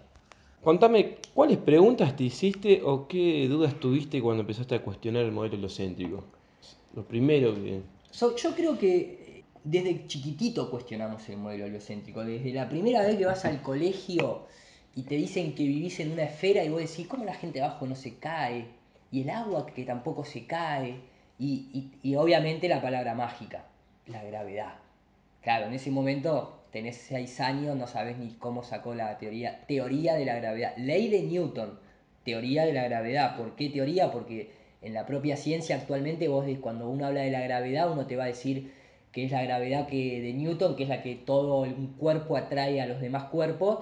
Otro te va a decir, no, eso no, en realidad la teoría de la gravedad es la que se curva el tiempo y el espacio. Y entonces un físico te va a decir, sí, pero vos no podés curvar algo que no tiene geometría. El tiempo no tiene geometría y el espacio tampoco, ¿qué vas a curvar? En todo caso lo que se curva es la luz. Ahí es donde realmente existe la curva y por eso las cosas desaparecen en el horizonte. No voy a entrar en detalle porque es un tema amplio, pero entonces ni la propia ciencia se pone de acuerdo en los propios modelos de la gravedad. Incluso cuando Newton fabricó la teoría de la gravedad, ni siquiera conocía el peso de la Tierra ni la atracción gravitacional. Eso tuvieron que esperar 130 años más cuando apareció Cavendish, que también nadie sabe cómo determinó ese peso con su balanza de torsión. Está lleno de fantasía todo ese tipo de cosas. Pero claro, cuando tenés 6 años decís, la gravedad, sí, es una fuerza que todo lo pega al planeta. Obviamente vos decís, pero ¿y yo por qué puedo saltar? O sea, la gravedad tiene la fuerza para pegar toneladas, porque si bien está en relación a la masa, está bien, pero tenemos de acuerdo de todo. El agua toda junta, pesa toneladas. Intentá levantar la pileta, a ver si podés levantar una pileta con 10.000 litros de agua. Trasladá eso a un río, a un mar. La gravedad sostiene pegado los ríos con todos los barcos los edificios y yo puedo saltar. Y yo además puedo levantar el agua. Y encima gira. Encima Tiene que gira. mantener el... Entonces hay muchos planteos que de chiquito te los haces. Yo me hacía mucho constantemente en mi planteo, hasta de grande incluso. La Tierra gira, voy a aclarar. Claro, sí, la Tierra gira, ese planteo. ¿Cómo puede ser que uno no sienta que la Tierra gira? Claro, te vienen con la de no, lo que en realidad uno no siente la velocidad constante, lo que uno siente es cuando acelera o desacelera. Vos decís, eso es verdad. Pero igual, la velocidad constante también la sentís. Cuando vos vas en un avión, que te usan mucho el ejemplo ese, vos sentís que te estás moviendo porque para eso tenés desarrollado el oído interno y tenés desarrollado el estómago. Son el centro de equilibrio. Vos sentís que te mueves. Por más que vayas en velocidad constante, sentís que te mueves. Además, la Tierra tiene 3 movimientos: el de traslación, el de rotación y el de bamboleo. Que por eso se da la precisión de las constelaciones cada 26.000 años, supuestamente. A lo que voy es los movimientos de la Tierra, más los movimientos del Sol, más el de la galaxia, pero tenemos siempre todas las noches el mismo mapa celeste, y entonces ahí entran los millones de años, pero nadie los pudo comprobar. Entonces vos te vas dando cuenta que es como que el modelo heliocéntrico tiene más fantasía que una película de Disney. Literalmente, o sea, tenés que ser muy creyente en ese modelo. Realmente tenés que tener un nivel de fe tremendo, porque incluso hasta tus propias observaciones te van a contradecir. O sea, cuando uno estudia el analema solar, que es el número 8 que se forma cuando vos tomás una cámara en una misma posición y sacás una foto al sol a la misma hora, una vez por semana, vos vas a ver el sol en distinta altura, a la misma hora. Entonces te está mostrando el movimiento del sol y eso te lo van a querer explicar que en realidad es la Tierra la que gira. Y vos decís, pero eso, ¿qué pasa con los experimentos de Michelson-Morley? No, pero ese demostró que no existe el éter, no, porque se asumía de que la Tierra se tenía que mover en el éter, pero el éter está acá adentro. Entonces la Tierra no se mueve, no tomes como premisa eso. Entonces después vino el experimento de Sagnac y ahí demostró que la luz llega en distinta velocidad si la Tierra estuviese moviéndose y llega siempre de la misma manera, entonces la Tierra no se está moviendo. Después viene la experimentación de la falla de Early, después viene el giroscopio. El péndulo de Foucault tiene un motor que lo mueve con un eje cardan y muchas veces un electroimán abajo y necesita un impulso inicial. Entonces te vas dando cuenta que si bien uno siempre, yo me planteaba eso, ¿por qué la gravedad me pega de esa manera a mí solo, o a los mares y a mí no? ¿Por qué nadie demuestra que la Tierra realmente rote? ¿Por qué incluso Albert Einstein en su libro dice que no hay manera de saber si el modelo de Ptolomeo o el de Copérnico es el correcto? Entonces, de alguna manera nos han hipnotizado para creer en cosas que nunca podemos comprobar y rechazar las que podemos comprobar. Ese fue el primer planteo que siempre me hice, fue la rotación de la Tierra, el movimiento de la Tierra y esta cuestión maravillosa y mágica de la gravedad. Comparto con la gravedad, te digo que...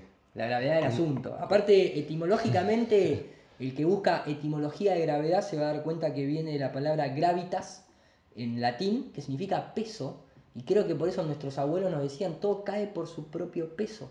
Si vos sos más denso del volumen de fluido en el que te encontrás, te vas para abajo. El tema es por qué el humo sube. ¿Por qué las burbujas de aire suben? Hay que entender que el aire es un fluido más en otro estado. Exactamente. Y Exactamente, tiene una densidad muy baja y por eso, aparte... uno está abajo del agua, del aire, digámoslo. Exactamente, digamos que Arquímedes ya dejó muy bien establecido las leyes de lo que es la densidad y por eso se fabrican los barcos, por eso un avión se sustenta en el aire por más que pese 45.000 toneladas. De hecho, un avión para sustentarse en el aire vuela con 3 grados de inclinación ascendente para que el aire le pegue abajo. Va siempre mirando para arriba. Siempre mirando para arriba, entonces ¿cómo va a seguir la curvatura de la Tierra? ¿Cómo nosotros mismos Tendría no que ir vamos a acomodándola. detectarlo? Exactamente, cada un minuto y pico tendría que ir inclinando la nariz. ¿Cómo nosotros vamos a salir a Argentina, cabeza abajo, entre comillas, con respecto a Estados Unidos cuando llegás y no te vas a dar cuenta? ¿Cómo me te iba a plantear con eso de...? Obviamente tendría que ser un avión comercial, ¿no? El que me estás nombrando de las 3 grados hacia arriba. Sí. Un avión más chico, un aeroplano, es Sí, otro concepto. Sí, pero no tiene otro concepto. El ángulo de ataque, siempre necesitas un ángulo de ataque, un ángulo de sustentación, eso ya los hermanos Wright, exactamente. Cuando la iglesia en esa época todos le decían, no se puede volar, no se puede volar. Claro, tal vez la iglesia comenzaba a darse cuenta que si se empezaba a volar se podía llegar a determinar que la Tierra era plana. Y hacía ya 500 años que venían financiando un modelo en el cual la idea tal vez no era tener la facilidad de comprobar que la Tierra era plana. Vos pensás eso, 500 años atrás hicieron un montón de planteos, pero tuvieron que esperar 500 años para tener acceso a que una máquina vuele, para comprobar esos 500 años. Entonces el tema es, después de 500 años de planteo, matanza, prendida a fuego, quema de libros, de golpe te das cuenta que te equivocaste. ¿Lo dirías? Nos equivocamos, miren que el modelo al final... Y ya no tenés vuelta atrás, te van a hacer lo mismo a vos, me parece. ¡Ey! Es complicado, claramente que es complicado, sí. Además, en esa época no podía meterse en los conocimientos, uno no era... No, no podías entrar a internet y fijarte una fórmula, no podías ir a una biblioteca, tenías que hacerte monje. Para monje o... acceder a una biblioteca se puede ver muy bien en la película El nombre de la rosa, ese tipo de cosas, ¿no es cierto? O sea, realmente tenías que hacerte un Rosacruz, un jesuita, mucha plata Tenía que tenías ser que hijo de rey, tener, burgués. exactamente, tenías que pertenecer o a la orden del temple, según la época, ¿no? Pero digamos que no era yo, El campesino del barrio claro, no tengo que iba. poner el lomo para darle de comer a los que están arriba mío y entonces voy a mandar a mi hijo a la facultad. No. De hecho, yo creo que todo comienza con un gesto noble. ¿Por qué? Porque en esa época la iglesia y la realeza tenían un poder opresor, como hoy en día, pero a la enésima potencia. Entonces, creo que la masonería, cuando surge con todos estos planteos, su objetivo era derrocar a la iglesia, o sea, realmente hacer al hombre libre. Y la única manera de poder derrocar a la iglesia era tratar de demostrar que lo que la iglesia decía no era correcto, que había una creación, que había un creador. Después, obviamente, la iglesia lo que decía era, ojo, yo tengo el contacto con el creador nada más. Tenés que venir a mi templo y contarme a mí las cosas y yo después te las cuento a él y yo te digo qué me dijo. Y yo, la iglesia, soy la que dice, él es rey porque me lo dijo el Señor. Todo eso es una locura. Primer servicio de inteligencia, le El dirías primer, vos. exactamente, ¿entendés? Entonces a lo que voy es, toda esa parte es entendible el ataque a la iglesia en esa época. Sí, obvio. Entonces, bueno, tratemos de demostrar que la Tierra no es el centro del universo y entonces de esa manera podemos derrocar a la iglesia. Ahora, la iglesia siempre lo que hizo porque tenía el poder fue tomar a los más inteligentes y financiarlos, esperar a que se mueran, corregir los libros, presentar otra cosa. Bueno, hoy en día se viene un cambio de paradigma en el que ellos ya tienen el poder, sean o no sean iglesia tradicional, digamos, ¿no es cierto? Entonces, por eso viene toda esta estafa. Pero quiero decir, para mí comenzó con tal vez con un hecho de libertad real, de liberarse de la opresión de la iglesia, pero después fue intervenido, fue tomado, fue desviado y después de todo, 500 años de toda esa locura de mostrar otra vez que somos el centro del universo, mucha gente lo que le tiene miedo es a decir, entonces la iglesia tenía razón. Ahí es cuando yo tiendo a pensar, no es que la iglesia tenía razón, lo que tenían razón eran todas las culturas antiguas. La iglesia sigue siendo el mismo sistema de control y opresión que fue siempre y que nunca tuvo razón, porque incluso la propia iglesia católica, si la queremos ver de esa manera, se tuvo que basar en libros que no pertenecen a la época de la iglesia católica, incluso la Biblia misma no es de la iglesia católica. La Biblia es un compendio de libros y de historias creadas en otra época totalmente distinta. Por eso te digo que a la gente le quede claro que todo este tema no va ni en contra de la verdadera ciencia, de la ciencia cetética, realmente de la ciencia que cuestiona el entorno, de la ciencia que es escéptica de las cosas, y el escepticismo, la duda, te lleva a la investigación. El terraplanismo de hoy en día no es un terraplanismo religioso, ortodoxo, de volver a la Biblia. No, no, es otra cosa. Sí tiene una conexión muy directa con lo espiritual, pero se entiende que todas esas historias católicas, romanas, imperialistas, son también una locura, es un sistema opresivo y es una mentira en su mayoría. El terraplanismo de hoy en día se basa mucho en la ciencia empírica y en decir hay un grupo de personas que nos están dominando con un montón de cosas, cuando en realidad esto debería ser lo que se conoce como un paraíso. Sí, ¿No es cierto? separemos. Separemos la paja del trigo, separemos lo que es el terraplanismo actual del viejo terraplanismo o de la religión imperante o de todo ese tipo de conceptos. Vayamos paso por paso y cuestionemos, o sea, sepamos que el heliocentrismo es una religión en este momento. Eso es el heliocentrismo. Hablando de eso, eh, ¿cuáles temas son los principales problemas del heliocentrismo? De esa religión. A ver, creo que lo hablábamos fuera del aire, ¿no? O no me acuerdo si pertenecía a las primeras preguntas. Siempre todos los modelos, al igual que todas las religiones, van a tener explicación ante lo que se puede determinar como un problema del modelo presentado. Lo que sucede es que esa explicación, en el heliocentrismo puntualmente, al tener a favor el hecho de que ellos nos convencieron que hay un montón de cosas que necesitan miles de años de comprobación, a la generación que se le miente no la puede comprobar. Nunca va a llegar a vivirlo. Nunca va a llegar a evidenciarlo. Entonces, después las cosas se pueden cambiar. Me refiero puntualmente, esto es una percepción mía. Yo creo que uno de los principales problemas que tiene el heliocentrismo es las mismas constelaciones constantemente, las mismas estrellas, la misma orientación de las estrellas. De hecho, en un modelo heliocéntrico, vos pensás que si supuestamente nosotros le damos la vuelta al Sol, 6 meses después de un punto de origen, vos estarías teniendo la noche enfocada del lado opuesto al que supuestamente comenzás considerando, y estás viendo, digamos, si yo arranco en junio, ¿sí? Por decirte, del lado izquierdo del Sol, en donde la noche va a ser justamente del lado izquierdo. O sea, quiere decir que todas las estrellas que yo veo están del lado izquierdo. 6 meses después, ¿sí? En septiembre, por decirte, diciembre, tengo que estoy del lado del derecho del Sol. Por lo tanto, la noche me va a venir del lado de la derecha y sigo viendo la misma constelación. No tiene sentido. Incluso eso se puede detectar muy fácil con lo que nosotros conocemos como la Vía Láctea. O sea, en junio, desde cualquier parte del planeta, vamos a suponer incluso desde el Ecuador, vos ves, ¿sí? De cualquier posición del plano, quise decir, todavía me estoy corrigiendo porque son muchos años de mantener las mismas palabras, vos ves la Vía Láctea. La Vía Láctea supuestamente está a la izquierda. Cuando pasaron 6 meses ves la misma Vía Láctea.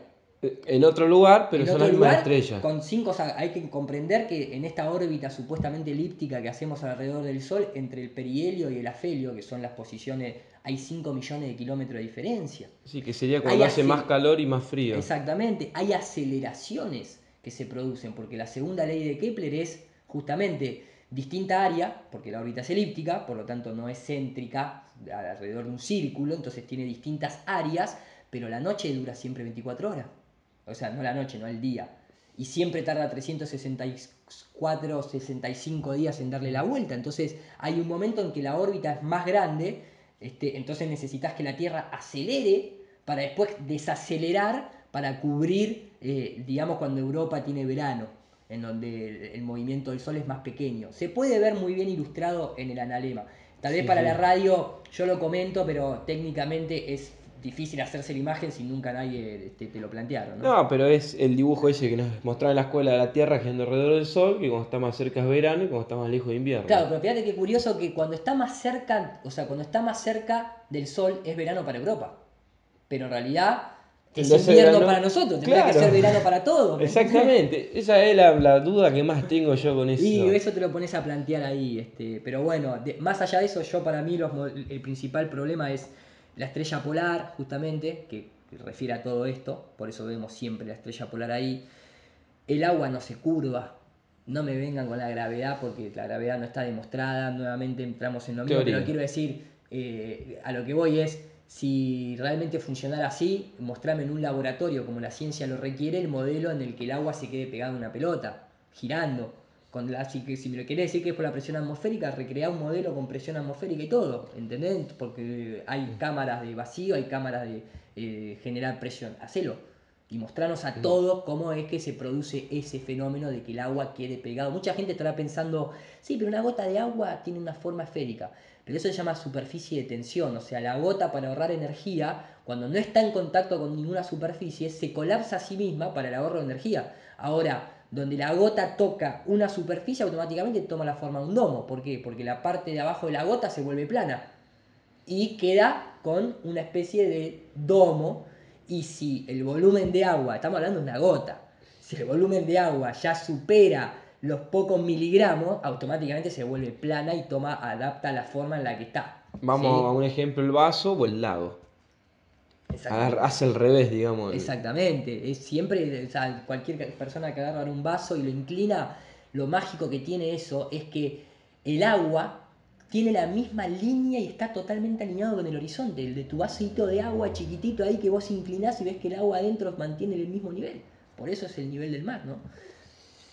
Pero digamos que el agua que no se curva, las estrellas, el mismo mapa celeste, los movimientos no detectados de la Tierra, ahora los giroscopios son un gran problema para el modelo heliocéntrico porque no se detecta la rotación de la Tierra, y después de ahí uno podría empezar el selenio en los eclipses de luna, por Ese explícamelo, ejemplo. explícamelo. Yo sé que se puede. Cortito, Doble. hoy lo pueden encontrar en cualquier clase de videos de YouTube. El selenio es un fenómeno que según el heliocentrismo no se puede explicar desde una geometría.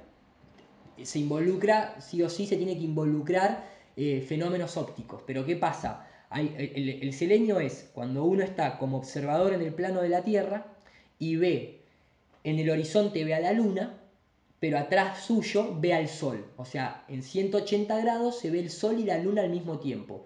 Pero la luna se empieza a eclipsar. O sea, la sombra del eclipse comienza a estar desde arriba para abajo. Entonces vos decís, no puede ser la sombra de la Tierra eso, porque primero están las dos fuentes de luz, supuestamente, más Visible, allá o de que sea. la luna dicen que es un reflejo de la luz del sol, están visibles. Y la sombra comienza al lado inverso. Y lo más cómico es que cuando vos ves estos videos filmados, vos ves que la persona que intenta explicarlo, que no es terraplanista, no sabe cómo explicar lo que está viendo. Y cuando empezás a indagar te dicen que el selenio geométricamente no puede ser explicado. O sea, ellos mismos. O Ellos sea, mismos, la teoría de exactamente. ellos es que no se puede Que no se explicar. puede explicar, exactamente. Y después, cuando uno empieza a indagar, personajes pertenecientes a la Royal Society de Londres y demás, han dejado registros de lo que se conoce como orbes no luminiscenses en el cielo, que son los encargados de generar justamente los eclipses. Incluso se puede detectar mucho cuando hay un eclipse lunar tradicional, digamos, no el del selenio, en donde uno empieza a ver la sombra de la luna, digo de la luna porque para mí no es de la Tierra, la sombra de este orbe, que se conoce en la antigüedad como Rahu o como Ketu, son los dos nodos que producen esto, se empieza a ver una sombra y de golpe la luna se transforma en algo rojo, como si hubiese un filtro rojo, como si hubiese un filtro que no genera luz, pero permite pasar la luz. Viste, muy extraño. Obviamente el heliocentrismo te va a intentar decir que en realidad la luz del sol pasa por los costados de la atmósfera de la Tierra, filtra los colores y solamente queda el color rojo que le pega a la luna y se redirigen los rayos. Y ahí es cuando Sí, entras en un quilombo de fe tremendo. No sí, te sí, queda sí. otra, ¿me entendés? O sea, no te queda otra que la fe.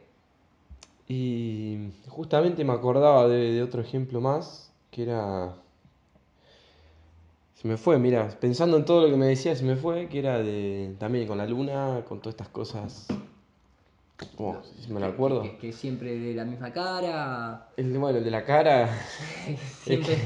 ya es increíble. Ya es increíble, exactamente. Nunca, en miles de años, nunca se modificó un grado. A pesar de que hay noticias que te dicen que se aleja 3 centímetros por año. Otro que te dicen, pero no, la gravedad en realidad la luna la está trayendo cada vez más cerca.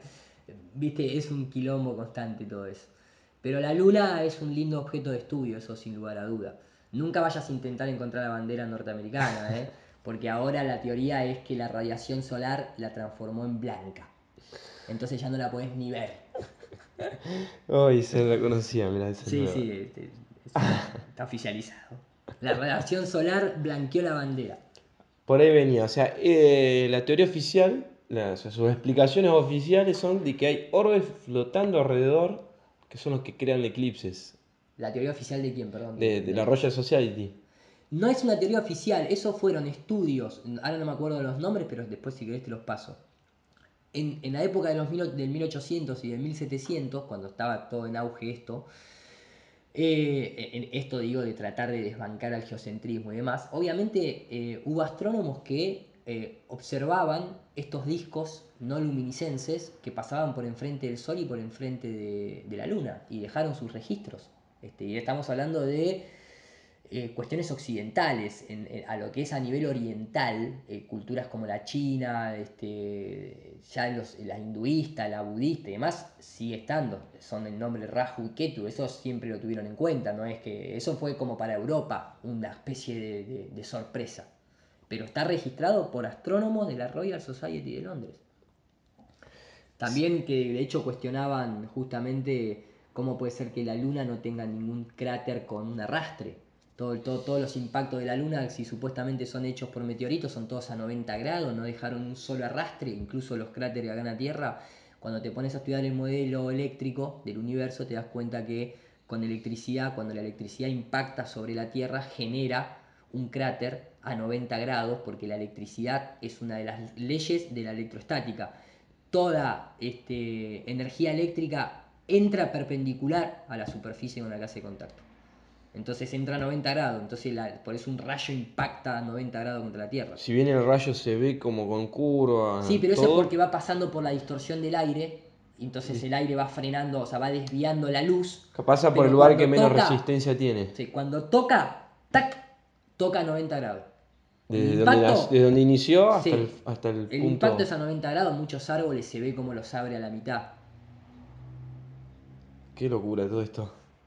Ahora, cambiando un poco el tema, porque últimamente el tema que tiene que ver con astronautas y el espacio se ve muy seguido en los medios y en las propagandas, hasta documentales, están como de moda. Hasta videos de música de cumbia.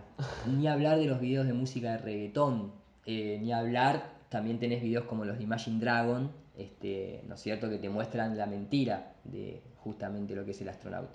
El astronauta tiene, primero y principal, tiene una simbología muy religiosa que la gente desconoce, porque justamente todo lo que es aeroespacial hay que recordar a las personas que la NASA fue fundada por nazis como Wernher von Braun, a través de la operación Paperclip, cuando se traen los científicos, o sea, en plena Segunda Guerra Mundial, cuando los nazis eran totalmente repudiados, de golpe se traen a los científicos y se les da albergue en Estados Unidos con todas las comodidades habidas y por haber. Estados Unidos, Argentina Argentina, también, tuvo. lógicamente, Mengele y demás, ¿no? Pero Mengele fue como más excluido, el propio Hitler, ¿no? Que nunca se encuentran los cuerpos, es como Osama Bin Laden, ¿viste? Siempre los cuerpos desaparecen, pero bueno. Pero quiero decir, fueron más ocultos. Wernher von Braun fue levantado en alza en Estados Unidos, me explico, junto con algunos ayudantes de él, y eran nazis. Pasa que era científico, ¿viste? Era El científico. tipo investigaba, no era. No, no era el que asesinaba o daba las órdenes, entre comillas. Pero después te das cuenta cuando empezás a estudiar la historia, incluso las denuncias que aparecían en el New York Times de capitales propiamente sionistas financiando la campaña política de Hitler. Hitler fue nombrado el hombre del año en la People. No, la En Times. la Times, perdón. 1938, que fue, o sea, fue toda una manipulación total. Pero bueno, no quiero entrar en ese tema porque es otro tema y es muy amplio, ¿no? Pero quiero decir que tanto Wernher von Braun como Aleister Crowley, que es un mago ocultista, Jack Parson, el que fundó lo que hoy se conoce como el Jet Propulsion Laboratory, que sigue operando en la NASA, lo pueden buscar, pongan en Google, pongan Jack Parson y van a ver que cuando está la categoría en Wikipedia que dice creencias religiosas, y el tipo pertenecía a lo que se denomina la Ordo Templis Orientis, que es la orden del temple, justamente templario, los de Suiza, ahí la cruz, ¿no es cierto? Entonces, a lo que voy es, esos fueron los comienzos de la NASA. Después con Ocultistas. Ocultistas. Y gente que venía de. Sí, sí, del más alto grado del ocultismo. De Madame Blavatsky, Aleister Crowley. Y eso sigue estando presente en la NASA. O sea, hoy en día la NASA, lógicamente, tiene un montón de ingenieros, tiene un montón de patentes, algunas beneficiosas para la humanidad en cuestiones tecnológicas, otras tal vez no tanto porque son los encargados de un montón de cuestiones de geoingeniería, de modificación de alimentos, de pasta de diente con flúor, plástico y demás. Y Hasta el otras, clima. exactamente, y otras beneficiosas como cuestiones aeroportuarias, tecnología de turbinas, etcétera, etcétera, que bueno, pero esos son gente común, esa gente, la gente que fabrica un motor para un avión, que después lo perfeccionan supuestamente para lo que es un motor a reacción, que se puede utilizar tanto en un avión militar como en un cohete, no sube al cohete y no va al espacio. Entonces, ese ingeniero es No un entra a tipo esa honesto. sección del edificio. Él está en Exactamente, otra parte. exactamente. Y No hoy sabe qué pasa. No, no sabe. Y hoy en día, si ustedes googlean astronautas masones, muy abiertamente les va a salir todas las placas de los astronautas de las misiones Apolo, por algo el nombre Apolo, que son masones y no lo niegan. Y hoy en día se sigue viendo lo que es la simbología masónica reducido espacio de lo que es el astronauta que opera supuestamente desde la Estación Internacional Espacial con la gente que está, la poca gente que está en sala de control. Entonces cuando vos ves cómo se mantendría la conspiración, te das cuenta que no hace falta involucrar a más de 400 personas. Que como mucho, te estoy hablando Un como... club. es un club, exactamente. Tiene algo chico. Exactamente, es como hablar de cuando se hace corrupción en la política o en la FIFA misma, cuánta gente tenés que tener. Y de hecho, la gente no termina de comprender que en realidad sí es difícil mantener la conspiración. Por algo estamos hablando de esto. Evidentemente se filtró, evidentemente no le salió bien, evidentemente alguno de esas personas salió de ahí y se lo contó a alguien y tarda su tiempo, lleva su proceso, te tenés que encontrar peleando contra el propio sistema. Pero hoy en día, evidentemente, las cosas no la hicieron como la tenían que haber Por eso hecho. la gente duda y manda un globo al aire para ver si hay curvatura. Exactamente. Entonces, la simbología esta del astronauta es, cuando vos ves en el aspecto religioso, vos ves que los dioses que vienen de dónde siempre, de las nubes, del cielo, y vienen vestidos como de blanco. Y bajan de sus naves. Y bajan de sus naves o bajan de lo que fuere, ¿no? O de una nube que hace de nave. Entonces, cuando vos ves esa simbología, si vos entrás en lo que es la masonería tiene un montón de símbolos y está lo que es la escalera de Jacob. De ahí, The Stairway to Heaven, ¿no? Hecho por los Led amigos Zeppelin. Led Zeppelin. La escalera del cielo. Entonces, simbólicamente, cuando bajan a la luna, en el módulo lunar, bajan con el mismo tipo de escalera. Que vos decís, ¿qué hace una escalera para bajar a la luna? Supuestamente llevaste el módulo espacial. Bueno, esa escalera tiene esa simbología. Hablando de la Los luna, dioses bajando de su escalera, ¿no? hablando de la luna, Pink Floyd, el lado Pink oscuro de Floyd, el luna, lado oscuro de la luna, exactamente. con el prisma de Newton. The Wall, ¿no? La Antártida, el ladrillo blanco. Fíjense que la simbología de la tapa de The Wall no es una pared de ladrillo rojo, es blanca, como la Antártida, que es el límite de donde nosotros estamos acá habitando. Pero Si no me equivoco, tiene una grieta también. y es Creo. esta, creo que la grieta es esta. Aparte, profesores, maestros, dejen a los chicos pensar por sí mismos. Ese es el sistema perverso educativo que nos adoctrina desde chiquito, ¿no? Pero digamos que creo que hoy en día se intenta empoderar demasiado a todo lo que tenga que ver con los astronautas, porque quieren empoderar todo lo que tenga que ver con esta cuestión aeroespacial, toda esta fantasía, todo este cambio de paradigma, endiosarlos a todos estos tipos de íconos para después que sean más creíbles dentro de la sociedad. Entonces lo ves, al astronauta lo ves como una figura prácticamente que es un superhéroe. Uno cree que para ser astronauta tenés que ser ingeniero, tenés que ser un tipo súper honesto. Todos 10 en la escuela. Todos 10 en la escuela. Y después cuando empezás a ver los perfiles de la gente que va al espacio, te das cuenta que tienen más de cuestiones tal vez de circo que realmente O apellido. profesionales, ¿no? Incluso los escuchamos hoy en día hablar tratando de explicar ciertos procesos de ingeniería que al lado de un ingeniero no tiene nada que hacer, un astronauta no sabe ni la mitad de lo que sabe un ingeniero, ¿eh? Pero bueno, es un tema amplio, pero creo que viene por ahí. Y como la otra vez nombraba, el otro día en el programa de radio que llevas vos todos los jueves, del FIFA, con la nueva propaganda del juego, creo que era, ¿no? El FIFA 18, que tiene que ver con el Mundial. No, comentaba la simbología del póster del Mundial 2018 que se hace en Rusia. Que bueno, obviamente tiene toda una alta simbología aeroespacial porque arranca con los cosmonautas rusos, pero bueno, obviamente Rusia se la conoce por su desarrollo aeroespacial también y demás. Pero bueno, muy tendencioso todo y el póster final es una simbología de Atom, nuevamente, del dios Sol, porque es un arquero de la época de los 30 agarrando una pelota, la pelota de cuero marrón, y de la pelota salen los típicos rayos tipo de los como hacen la bandera japonesa o demás, que son los rayos del sol, básicamente. Entonces, Baal, la pelota, la bola, el planeta Tierra, ahí puesto con los rayos del sol y bueno, el póster es color amarillo, ¿no? Todo ese tipo Sí, aparte que de fútbol, ¿qué me tiene que aparecer? Los astronautas, el viaje. No, bueno, eso Medio que me lo meten ahí. te lo meten, tiene su justificativo porque lo que tratan de contarte es la historia del país Rusia desde el siglo XX, ¿no? No el ruso viejo, sino el ruso moderno. Entonces, bueno, la Rusia se la conoce por la carrera aeroespacial en lucha entre comillas, en lucha con lo que era Estados Unidos. Yo los conozco más por el vodka. Por el, Vodka. claro, bueno, también, Digámosle. por el frío, por el baile, Claro. por el baile ruso. Pero bueno, no se va a negar que es parte de la idiosincrasia rusa todo lo cuestión aeroespacial. Pero hay como una tendencia media loca. Obvio. Cuando se hizo el mundial en EUSA 94, fíjate todas las publicidades a ver si mostraban un astronauta. No aparecía en esa época, en USA 94. Hoy en día creo que ante toda esta crisis y este nuevo planteo de la sociedad en cuestiones de lo que está sucediendo, es como que entonces ellos hacen más fuerte todavía la propaganda aeroespacial, ¿no? Justo parece. ¿Viste? Justo parece. Es increíble eso. Como lo que nombraban algunos videoclips de reggaetón, de cumbia. El reggaetón de cumbia, totalmente. Astronautas tirándose a la pileta, que bueno, nunca mejor dicho, ¿no? Porque los astronautas se entrenan en la pileta y el que busca el hashtag Bubble in Space, o sea, burbujas en el espacio, se va a dar cuenta por qué la gente empezó a cuestionar la carrera espacial en la época moderna, porque justo entrenan en piletas y en misiones justo se ven burbujas de agua que se salen por ahí, ¿viste? ¿Qué está pasando acá? ¿Cómo puede ser posible que aparezcan burbujas de agua en el espacio? Si está vacío el espacio, supuestamente, y al mismo tiempo, ¿cómo puede ser que no se vean que todavía en el 2017 no muestren las estrellas en el espacio? Estando las 24 horas en la Estación Internacional Espacial. No pueden. No, ahí se les arma.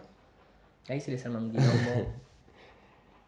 Bueno, y hablando de lo que es Estados Unidos, vos fuiste hace muy poco hasta allá, fuiste muy bien recibido y fuiste como expositor y representante de la hispana. En una conferencia que se realizó en Raleigh, ¿cómo se dice? Sí, Raleigh, Raleigh, Carolina del Norte. Exactamente, que era, bueno, la conferencia internacional de la Tierra plana. La primera conferencia internacional de la Tierra plana de los últimos, creo que 12.000 años, o sea, desde Babilonia hasta la fecha. Me parece que es la primera que se hace, porque si bien que la gente sepa que el que busca cuestiones de la Tierra plana se va a encontrar con un montón de bibliografía de todos los tiempos, pero incluso ahora, actual, y también del siglo obviamente XIX, en donde aparece Samuel Rotham, donde aparecen las 100 pruebas de la Tierra no es una esfera giratoria, y hoy en día hay mucha gente científica cuestionando el modelo y o sea, demostrando un modelo geocéntrico, independientemente de si es una esfera o es plana, geocéntrico. Así que sí, fue la primera conferencia, la verdad que fue, primero, desde una experiencia personal muy enriquecedora. Nunca había participado en un evento de esto. Ser el primero de los eventos, participar en el primer evento, creo que ya de por sí tiene como un sabor extra, ¿no? Porque estás ahí en el primero. Después, más allá de eso, digamos que es un evento que no fue organizado de una manera muy simplista. Al contrario, fue organizado con 8 meses de antelación. Pasaron más de 1.200 personas, fue en un hotel, justamente en una sala de conferencias de un hotel Hilton, el hotel muy bonito, 4 estrellas. Es un detalle, pero hacía un marco en donde se podían tener de a 500 personas adentro de la misma sala, ¿no es cierto? Transmitido en vivo para todo el mundo, más de 10 expositores. Yo fui el único de habla hispana, lo cual para mí tuvo como una significancia especial porque en el habla hispana, digamos que los representantes de este tema somos Oliver Ibáñez en la parte de España, digamos, y Nur para Todos en la parte de habla hispana latina, ¿no? Digamos. Yo hablo italiano, también hablo inglés, entonces comencé a participar en algunos canales y en algunos programas norteamericanos, entonces ahí me conocieron y me terminaron invitando a esta conferencia. Vinieron medios de comunicación como HBO, la BBC de Londres, ABC News, periódicos de Francia, Vice, o sea, se hizo un relevamiento serio que después creo que la única empresa que respetó la seriedad del evento fue HBO. Después la BBC hizo, como lo pueden encontrar en internet, hizo como una especie de resumen medio tragicómico, ¿viste? Sin terminar de decir la gente esta es una ridícula, pero tratando de, ¿no? En esta segunda fase, de No, ridiculizar. no apoyar a que uno investigue y Claro, no diga, ¿por qué apoyar hicieron esta abierto, conferencia? exactamente, no abierto a decir, bueno, lo que se plantea es muy coherente, investiguenlo por su cuenta, no al contrario. Los que más intentaron ridiculizar fueron los propios norteamericanos a través de ABC News y la NBC. Yo tengo subido ahora hace poquito un canal, porque en mi canal tengo subido un pequeño resumen de eso, porque en Estados Unidos el tema de la Tierra plana comenzó a entrar en la categoría de conflicto político, justamente. Igual que se plantea el calentamiento global, igual que se plantea las vacunas, igual que se plantea la teoría de la evolución en los propios Estados Unidos. Porque justamente hay personas dentro del propio Congreso norteamericano que son terraplanistas y que plantean de que el cambio climático, pues ya no se llama más calentamiento global porque el planeta se está enfriando, son ciclos que se tienen, es una industria de hacer dinero, en donde se contratan empresas para que nos rocíen el aire con estos chemtrails que supuestamente hacen el rebote de los rayos UV del sol, pero que después lo que cae se respira, y hay mucha gente denunciando esto. En nuestro país esto también se ejecuta. Acá en la ciudad se En ve la ciudad se ve mucho. mucho, en Córdoba también, en Donde Santa Fe hay mucha gente, en en Rosario con esta pancartas zona es increíble. denunciando. Es Sí, pero increíble. en Estados Unidos es el cuádruple de lo que vos ves acá en Argentina, ¿eh? Me Es pone la el piel de cuádruple. gallina pensarlo. En Madrid, en España, es tremendo lo que son los chemtrails. Por eso hay una movida también allá. Exactamente. A mí me impresionó ver gente en Rosario con pancartas denunciando este tipo de actos, ya hace más de 2 años. Entonces, a lo que voy es, este tema se lleva puesto todo. Básicamente por eso es considerada la madre de las conspiraciones, y por eso dentro de los medios de comunicación es la única conspiración atacada. A nadie le importa si hablas de unicornio, de fantasma, de reptiliano, ni incluso ni del 11S. Nadie se Las preocupa tanto como cuando decís que la Tierra es plana. Cuando vos ves a Obama, a John Kerry, presidente de primer nivel, diciendo: por favor les recuerdo que la Tierra es, y dicen redonda, ni siquiera dicen esférica. no tienen el Porque concepto encima. no, el concepto lo tienen, y ellos, de alguna manera, dentro de esta cuestión de logias masónicas y demás, es como que no te mienten. Ellos te dicen, y si vos no tenés la capacidad para interpretarlo, es tu problema. Pero para lo que es las personas que nos están escuchando, el que quiere conocer una aproximación a través de un mapa de lo que es la Tierra plana, pueden buscar lo que se llama el mapa de Gleason, que es un cartógrafo de principio del siglo XX en el que desarrolló el mapa que hoy en día utiliza el logo de la propia ONU. El logo de la ONU es el mapa de la Tierra plana, lo más aproximado que hay. Ningún mapa es 100% correcto, eso lo sabe cualquier cartógrafo. Por algo planiferio, ¿no? Pero bueno, Horizonte, horizonte, digámoslo. exactamente, no es curvisonte. La cuestión es que, digamos, como que fue muy importante que esta conferencia se haya realizado, porque lo que dejó planteado es que este movimiento es real, que hay un cambio de paradigma y que digamos, el modelo estándar va a tener que afrontar.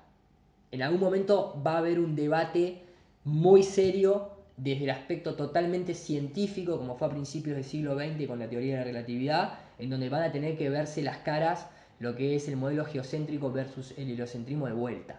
Esto no es una situación de mecha corta. Lógicamente, cada cambio de paradigma, cuando se habla de mecha corta, no se está hablando de 5 años.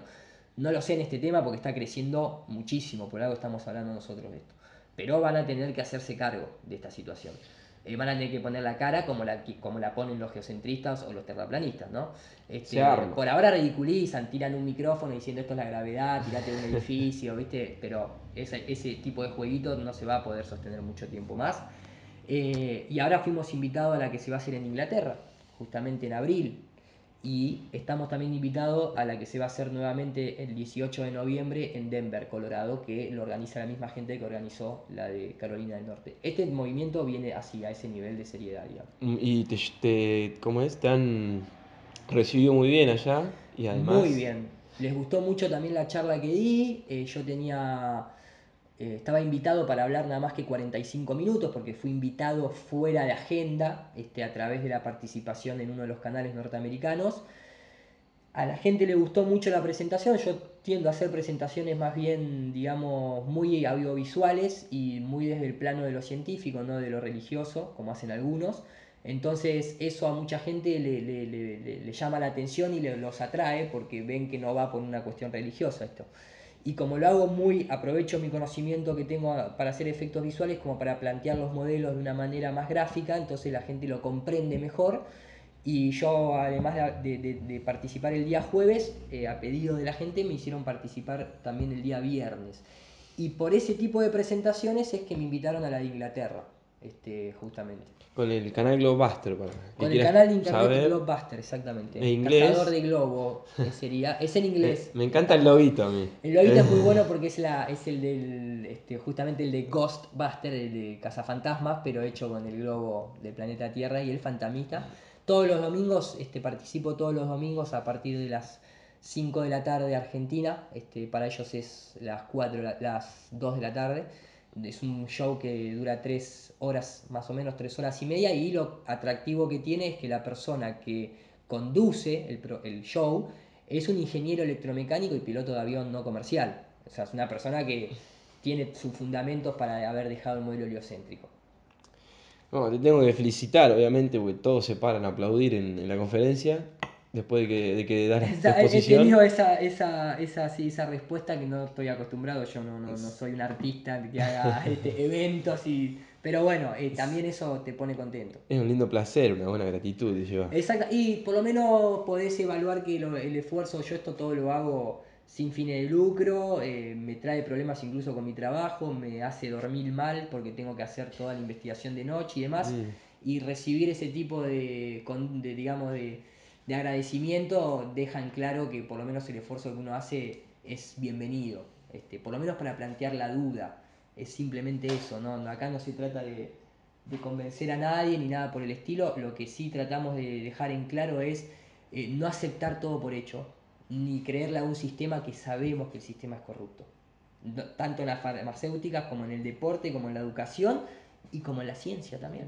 La duda es el peor enemigo de la mentira. Es Exactamente, así. exactamente. Bueno, maestro, te hago las últimas dos preguntas y ya te libero porque si no te voy a estresar yo ahora. No, dale tranquilo, por favor, es un placer. Bueno. Eh, te tengo una que es una pregunta que me han solicitado, no está acá escrita, que era la de ¿por qué ocultarnos la Tierra plana? Por ahí es medio extenso, pero capaz No, puedas mira, por todo lo que venimos hablando, playarlo. te podrás dar cuenta. Primero, por una cuestión de no reconocer que tal vez se equivocaron con todo lo que llevó tratar de plantear un modelo heliocéntrico. Por otro lado, tenés una ventaja económica tremenda, tremenda porque hoy en día lo que más factura es lo aeroespacial. No solamente desde la propia ciencia a la hora de vender o poner un satélite en órbita, vendiéndotelo bajo la perspectiva de la soberanía satelital, que después te enterás que Argentina a los 4 meses le vendió el satélite a la propia empresa francesa, Intelsat, que utiliza las mismas imágenes para todos los lanzamientos, una ridiculez. El costo que tiene ponerlo, El costo que tiene mandarlo. ponerlo, toda esa cuestión, digamos, es muy ventajoso. O sea, de hecho, cuando vos, en realidad, la elite no necesita el dinero porque lo imprimen ellos. O sea, ¿para qué quieren más dinero si ellos lo fabrican? Y encima hoy en día, con todo lo que es el dinero electrónico, es cuestión de ponerse en una cuenta un cero más al lado de la derecha y ya tienen la guita. Pero entonces, ¿cuál es el propósito? El propósito es o vos hacerte más rico o vos hacer que los demás sean más pobres.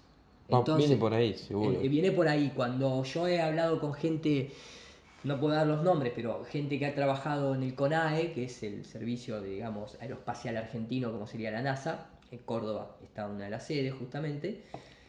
Hablando de números, por ejemplo, para poner en órbita ciertos satélites, para el desarrollo del Tronador 2 y ese tipo de cosas, se han pedido préstamos al FMI, porque se lleva mucha plata. Lleva mucho tiempo, después a la mitad del proceso te dicen de que ya la tecnología cambió, entonces tenés que pedir otro préstamo para actualizar la tecnología que venías utilizando. Y por eso en los países tercermundistas cada vez que lanzas un cohete es... De hecho nosotros no podemos lanzar cohete todavía. Ningún país tercermundista puede lanzar un cohete. Y encima necesitas los permisos. Necesitaron permiso, ya todo un quilombo, te van No manteniendo y te podés. llevan pidiendo guita y mejorando y esto, aquello, para después enterarte que no vas a salir nunca a ningún lado, pero bueno, eso es otro tema. Entonces, hay una cuestión tal vez de no reconocimiento, de que se equivocaron, hay una cuestión económica muy ventajosa, Para pero mantener todo igual. sí, pero creo que sí está claro que lo primero que hay que tener en cuenta es que el modelo heliocéntrico es el modelo ideal para desvalorizar al ser humano, para sacarlo de su centro, para decirle que es un granito de arena en un mar de miles de millones de estrellas que no sabe lo que está haciendo acá, ni por qué está acá, ni que es producto de la aleatoriedad, que no tiene valor alguno y demás. Entonces, bueno, eso psicológicamente siempre termina afectando. Tal vez cuando uno es joven lo ve de una manera, cuando creces lo ves de otra, cuando tenés 70 años te das cuenta de que se te va a terminar tu propia energía vital, tu encarnación y Empezás a y pensar un empezás a poco más esas preguntarte un cosas. montón de cosas, ¿viste?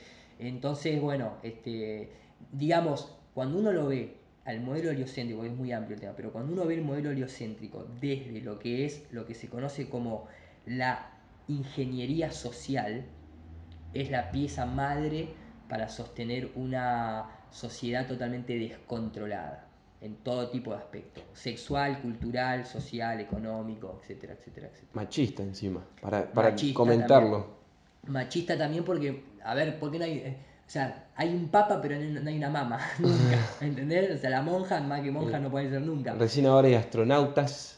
Mujeres, Recién. recién ahora, exactamente. Bueno, estuvo la primera astronauta mujer, fue rusa, pero no era algo común, lógicamente. El modelo heliocéntrico justamente representa a Helios, que es la masculinidad, el obelisco, que es el faro de Osiris, el sol, que representa justamente al machismo. Hay una simbología muy perversa por detrás de todo lo que tiene que ver con el heliocentrismo, los obeliscos que están en cada capital del mundo, incluyendo la de Argentina. Y acá estamos en la ciudad de La Plata, donde es una ciudad totalmente masónica, donde está Dardo Rocha con su mini obelisco ahí. El obelisco es el falo de Osiris. El Vaticano lo tiene ahí en la puerta, rodeada de lo que es la feminidad, que es esa curva que, bueno, el que lo quiere Hace buscar referencia. hace referencia a la vagina de la mujer penetrada por el obelisco, ¿no es cierto? Es un mundo totalmente machista el heliocentrismo, ¿sí? Es un paradigma en donde se intenta desclasificar bajo todo punto de vista a la mujer, y si a un momento se le va a dar una igualdad a la mujer, que sea esa igualdad distorsionada, y ahí uno puede estudiar la geoingeniería proporcionada por Freud, ejecutada por los Rockefeller para la falsa liberación femenina que comenzó en la década de los 60. Tema muy amplio, pero muy interesante. Pero que todo se conecta, la luna es Todo más se conecta. chiquita y la luna Todo sería la se conecta. En mujer. realidad, digamos que el modelo real es la luna que representa a la mujer no recibe la luz del hombre que representa el sol. Tiene cada uno su propia luz, su propia importancia, y todo se contempla bajo la Tierra. O sea, la luna y el sol existen porque existe el plano de la Tierra. Entonces, en realidad, el verdadero mensaje es el sol y la luna juntos, del mismo tamaño, con la misma importancia, y cada uno para un propósito específico, conviviendo en armonía dentro de este plano. No peleándose o uno siendo mejor que el otro, o si son iguales es de casualidad porque coinciden las distancias. No. El hombre y la mujer tienen que estar siempre cerca. Bueno, podemos ir a la pregunta más cómica de todas, si querés, o para estructurar todo un poco. No sé si te parece, lo vemos así. Maestro, tírela. ¿Se vuelve al globo una vez que salís de él? Haciendo referencia a la Tierra No, globito. esa es una frase, una de las primeras frases que comenzó a surgir en el habla inglesa, pero que es así: una vez que cuestionaste el modelo heliocéntrico, no volvés más. No volvés más. Creo que la única manera de volver es si realmente te sacarían en una nave, y realmente fueras al espacio y podrías visualizar una realidad que tal vez vos no tenías contemplada, pero si no, no volvés nunca más. Me han dicho eso, pero hoy en día con la tecnología que hay me pueden hasta mentir. No, pero Tendría que eso sería ser... saliendo uno mismo, digo, o sea, Sí, sí. realmente saliendo uno mismo, pero lo digo porque, lo digo como amante de la ciencia, en la que vos no podés descartar nunca ni tampoco podés dar por sentado todo, ¿no es cierto? Entonces a lo que voy es, siempre los modelos se van refinando y se van mejorando.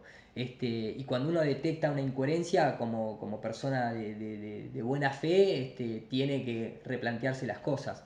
Hoy nos toca replantearnos este modelo. El modelo tiene tantas fallas, el heliocentrismo, que creo que la única cosa verdaderamente impactante para uno mismo sería salir y ver el planeta esférico, sea que saliste por una nave o por lo que fuere, pero es lo único que te puede llegar a decir, uy, la verdad que sí, mirá el agua cómo se queda pegada a una pelota. Si no, no, o ir a la luna y posarse en la luna para decir, sí, uy, ahí está, mirá, es verdad, está el rover ahí en la luna. ¿Entendés? Si no, no, o sea, Eh, si no lo evidencias in situ, el que salió del heliocentrismo no puede volver más. No No hay lo, cuenta matemática que te haga volver. no lo pueden mostrar ellos que trabajan en eso. Exactamente. Por eso te digo, lo digo de manera graciosa, pero realmente es la única forma que uno le podría encontrar para decir estamos equivocados. O sea, observándolo por comprobación directa, que es lo que no hicieron ellos para justificar su modelo. Bueno, maestro, me Señor. parece que tenemos mucho material así. Sí, les agradezco por la propuesta, por la entrevista, la verdad un placer. Más que nada también saber que viene de gente de acá de Argentina, que es algo que tengo amigos en Córdoba justamente que ya están metidos en este tema, así que capaz que vamos a estar visitando allá a Córdoba para dar una charla. Por Pero favor. un placer realmente, saludos a todos los radioescuchas de la frecuencia electromagnética que viaja por el éter. Y cuando quieran, para mí más que un placer. Cuando vaya para Córdoba puede pasar por acá, ya está invitado, lo sabe. Gracias y bueno, esperemos vernos ahí en persona con todos. Por favor, un gusto. Nos vemos. Bueno, esta horita 20 se grabó, ¿qué fue? ¿Dos horitas más o menos? Eh,